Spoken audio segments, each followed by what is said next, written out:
안녕하세요. 혹시 기초연금 받으시는 분들 중에 최대 70만 원, 어쩌면 그 이상까지 추가로 지원받을 수 있는 기회가 있다는 거 알고 계셨나요? 네, 아마 모르시는 분들이 꽤 많으실 거예요.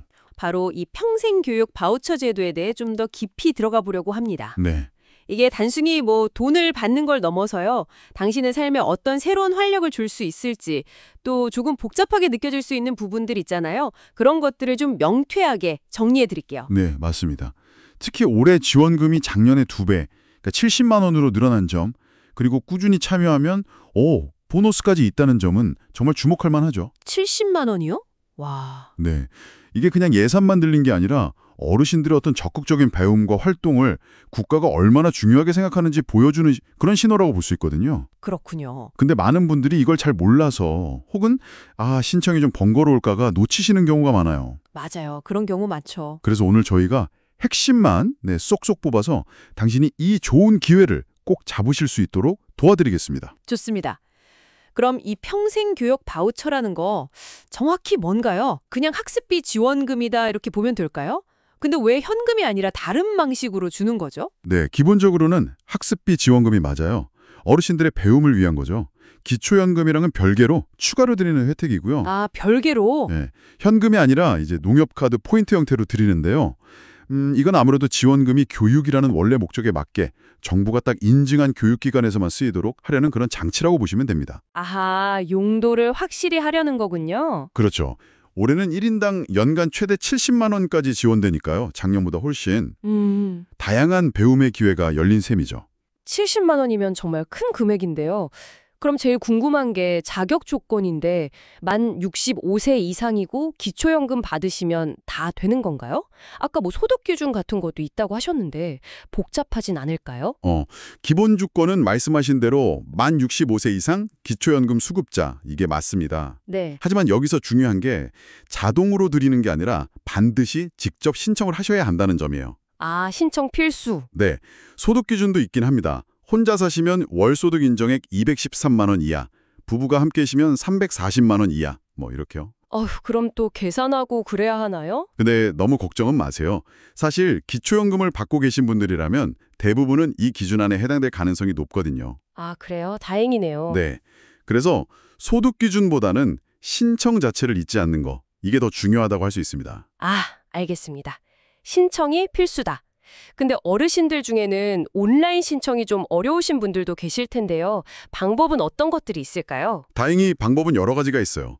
평생교육바우처 포털 사이트라고 인터넷으로 하셔도 되고요. 네. 그게 좀 어렵다 하시면 신분증이랑 기초연금 받으시는 거 증명서류, 그리고 본인 통장 사본, 이거 가지고 가까운 주민센터 가시는 게 아마 제일 편하실 거예요. 아, 주민센터 방문. 그게 좋겠네요. 네, 아니면 1600-3005, 여기 상담센터로 전화하셔도 되고요. 또 복지관 같은 데서 도움받으실 수도 있고요. 직접 방문 신청도 된다니 정말 다행입니다. 그런데 신청 기간이 딱 정해져 있죠. 언제까지 서둘러야 할까요? 2025년 신청은 6월 2일부터 시작해서 11월 30일까지예요. 기간은 꽤 긴 편인데 네, 넉넉하네요. 하지만 여기서 진짜 중요한 점이 있어요. 예산이 한정되어 있다 보니까 이게 선착순으로 마감될 수가 있다는 겁니다. 아, 선착순 마감이요? 네, 그래서 가능하면 빨리, 특히 6월이나 늦어도 7월 초, 이때 신청하시는 게 좋습니다. 망설이다가는 기회를 그냥 놓칠 수도 있으니까요. 와, 선착순이라니 이건 정말 서둘러야겠네요. 그럼 이 포인트는 어디서 쓸 수 있나요? 그냥 동네 아무 학원이나 다 되는 건 아니겠죠? 그렇죠. 정부 인증을 받은 교육기관에서만 사용 가능합니다. 인증받은 곳. 네, 우리가 흔히 아는 노인복지관, 평생학습관, 문화센터는 물론이고요. 대학부설 평생교육원이나 의외로 요가원, 컴퓨터학원처럼 민간시설 중에서도 인증받은 곳들이 꽤 있어요. 오, 생각보다 선택지가 넓네요. 네. 그래서 그 평생교육 바우처 포털에서 검색해 보시거나 아니면 그냥 가고 싶은 곳에 전화해서 여기 바우처 사용돼요? 하고 직접 문의해 보시는 데 가장 정확합니다. 사용처가 다양하군요. 그럼 뭘 배울 수 있을지 기대되는데요. 자료 보니까 정말 흥미로운 강좌들이 많던데요? 네, 정말 다양하게 활용할 수 있어요.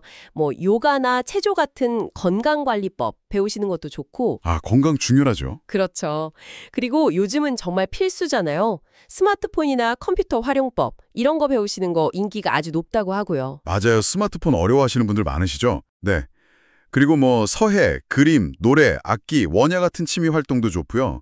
아니면 뭐 시니어 상담사나 반려동물 관리사 같은 자격증 과정도 있고 요리 교실도 인기고요. 와, 정말 많네요. 한번 생각해 보세요. 예를 들어 스마트폰을 잘 쓰시게 되면 멀리 있는 손주랑 영상 통화도 쉽게 하고 또 컴퓨터를 배우면 온라인으로 장을 보거나 새로운 정보를 얻거나 일상이 훨씬 편리해지고 풍요로워질 수 있겠죠.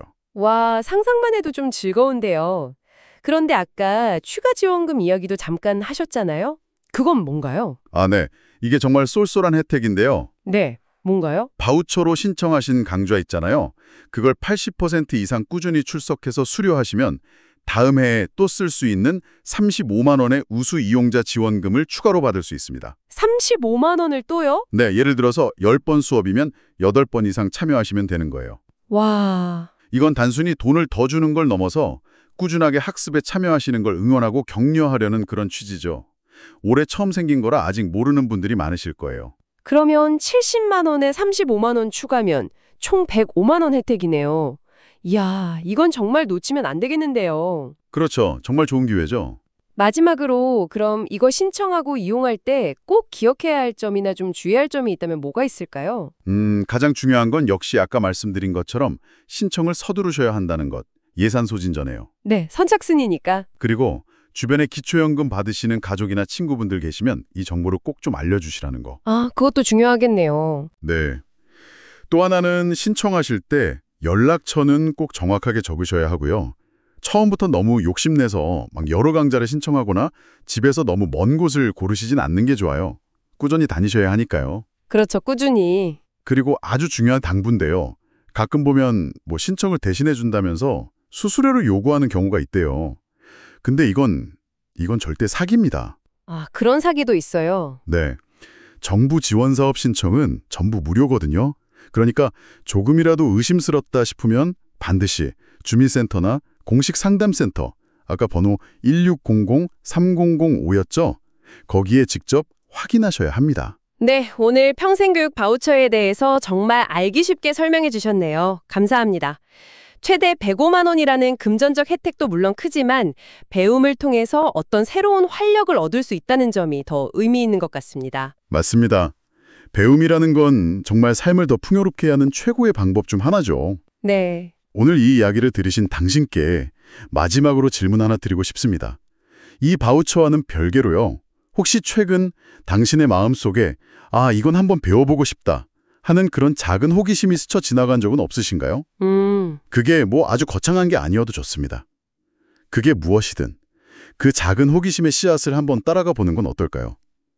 그 과정이 당신의 내일을 어떻게 바꿀지 잠시 생각해 보시는 시간을 가져보시길 바랍니다.